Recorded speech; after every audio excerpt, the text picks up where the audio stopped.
আসসালামু আলাইকুম। ব্রিজের উত্তর প্রান্তে আবারও আসলাম। দেখেন, ব্রিজের কাজ শেষ আল্লাহর রহমতে। অপেক্ষার পালা আর মাত্র 2 থেকে 4 দিন।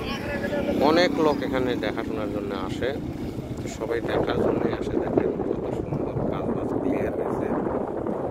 দেখেন কত সুন্দর ব্রিজের, এটা হচ্ছে মোড়টা, এটা হচ্ছে পুরো ব্রিজটা।